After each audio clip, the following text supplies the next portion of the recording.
All right. So my name is Landon Popovic. I'm a freshman here at IO. I wanted to touch on a lot of the New York-based sports, but I'm gonna touch on a few things that aren't necessarily New York oriented today. Um, Mostly being about Shohei Ohtani and what's going on in the MLB in that regard. But I'm gonna start off today talking about the Giants' performance on Sunday. So when you look at the Giants, you have neighbors in the he had. He had he had a lot of accountability drop, um, um, and after yesterday's game even, he said he wasn't sure if he, was to the ability that his teammates expected from him, which to me shows a lot of maturity for a young player. You don't really see that often really in any major sports. Yesterday, his performance on the field was also incredible. He had 2 touchdowns, over 100 yards. That first touchdown catch was incredible. I haven't seen that from a Giants receiver in a while, um, probably since Odell Beckham.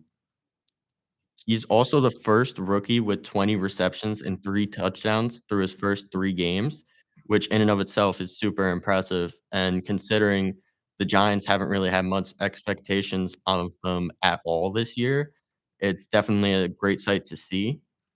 But I don't think you give all the credit to Neighbors either because Daniel Jones hasn't really been playing terrible outside of week 1. He only has 2 turnovers on the year, and I think they both happened in week 1 as well. Um, that compares to Jalen Hurts having 6 turnovers when you look at it in the NFC East perspective. Dak also has a handful of, turnovers as well. Um His passing yards are very comparable to that of his crosstown rival, Aaron Rodgers. He has on the year, Daniel Jones has 600 passing yards to Aaron Rodgers' 624. Now, the difference to me here, the big thing I wanna touch on is Aaron Rodgers has a lot more offensive weapons than Daniel Jones does. Aaron Rodgers has Garrett Wilson, Breece Hall,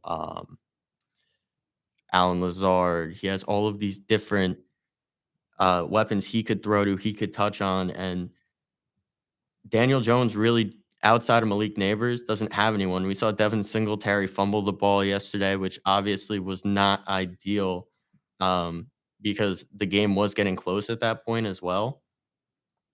But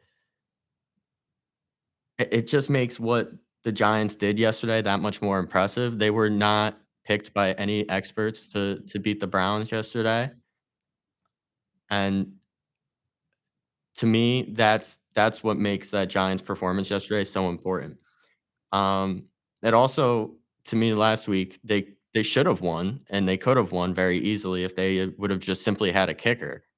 Um, they were in field goal range multiple times and they just could not get a field goal because unfortunately Graham Gano had gotten hurt earlier in the game. Uh, that brings me to this Thursday's game.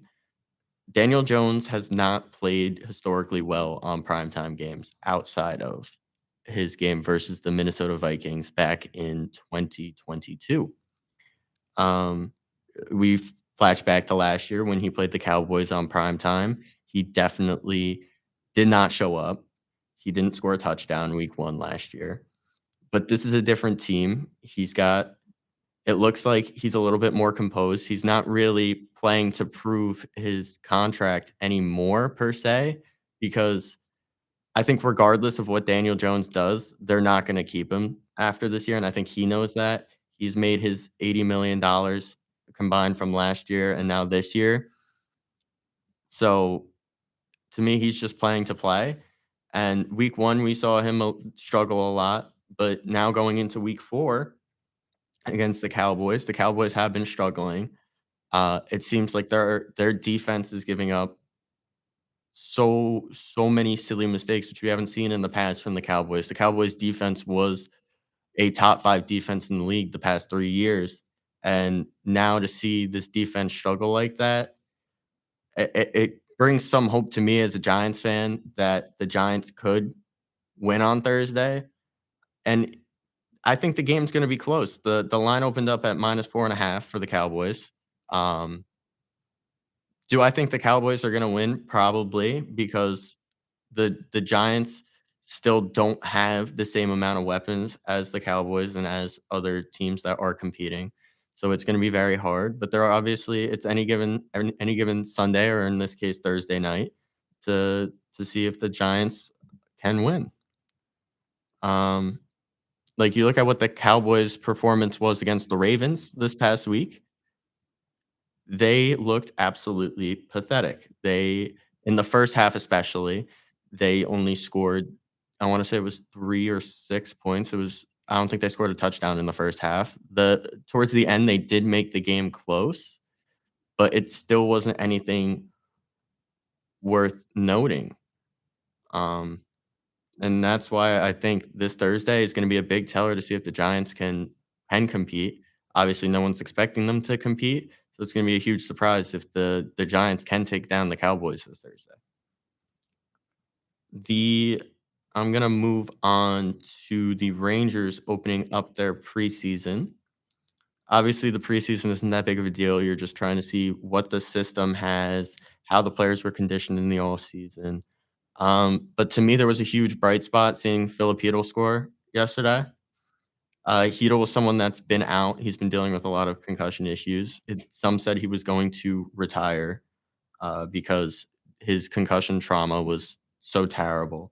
But to see him not only make a run last playoffs at being back on the team, and now to see him score in the first preseason game is definitely a bright sign, because with the cap constraints the Rangers do have, Filipino is going to be a guy they need to score and need to produce if they want to make a run at the the Stanley Cup, even the Metro division again this year, because the Metro is always so competitive. You have the Islanders, the Devils went out and got a better goalie, which was a huge issue last year for them. They didn't really have a starting goalie, so it kinda automatically put them out of contention. But now with a starting goalie, we're gonna see the Devils right back up there in the Metro, possibly winning the Metro if the Rangers can't find a way to fill in the missing pieces that they lost after last season.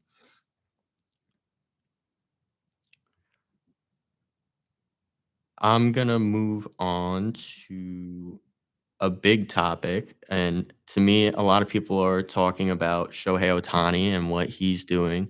Obviously, what he's doing is great. He hit 50 home runs, he stole 50 bases, but to me, if you're the Los Angeles Dodgers, you have to be a little worried that he's taxing his body a lot in a season that he should be focused on just what he's doing at the plate and rehabbing his arm. Because if something were to happen and he slid in wrong to second base, he slid in wrong to third base on a stolen base, it's gonna it could be a very awful thing to happen for them.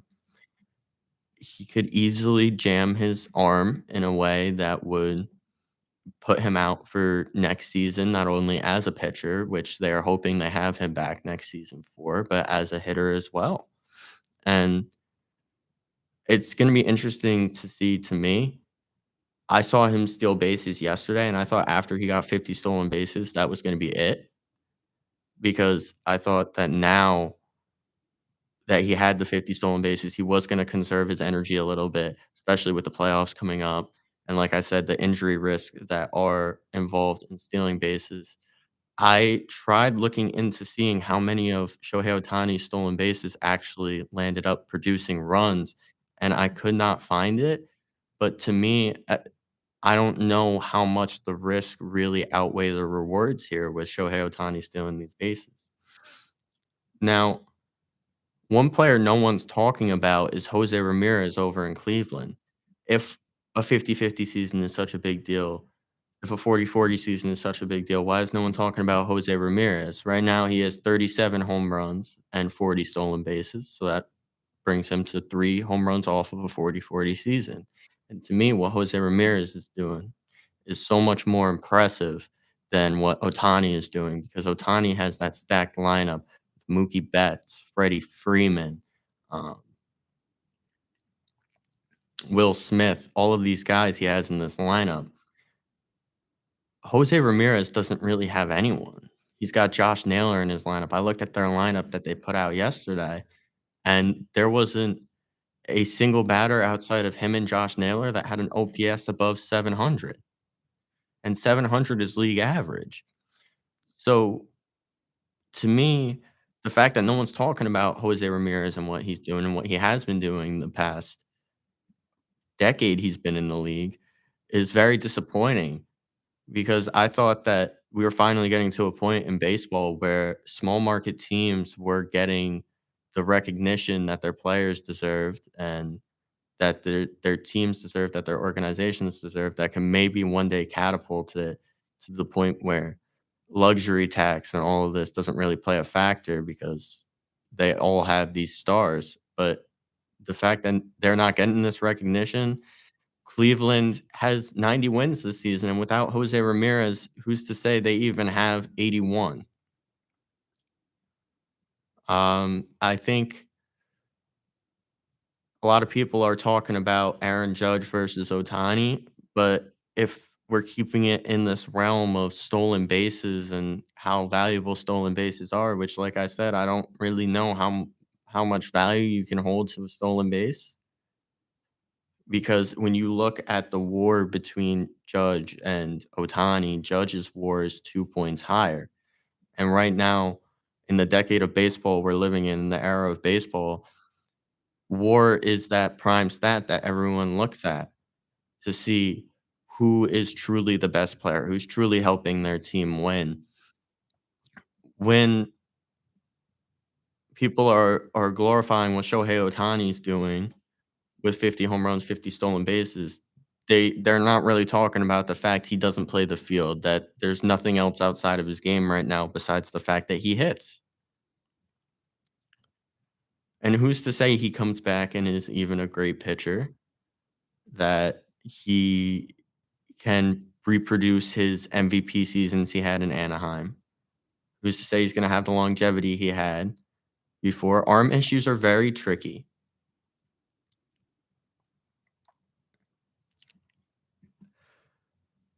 but, now I wanna shift a little bit towards the Judge versus Otani front because I do wanna emphasize the New York sports aspect of, my show. Judge, like I said, has 2 WAR points higher than Otani. He leads him in every major hitting category outside of runs scored, and I would say the only reason Otani even leads in that category is because Otani bats leadoff most games. When you bat leadoff, you have more opportunities to score. Judge bats second. He doesn't have as many opportunities to score. The but to me, like I said, the aspect that really stands out to me is the field.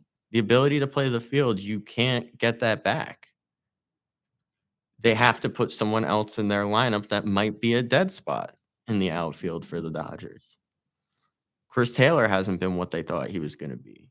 Kike Hernandez hasn't been what they thought he was gonna be. James Outman didn't reproduce the season he had last year this year. And the fact that they have to put one of those people in the field instead of using a superstar like Shohei Ohtani in the field, who should be able to play the field if he's making $70 million, should be disappointing to the Dodgers. 50-50 aside, the way that Major League Baseball is painting this season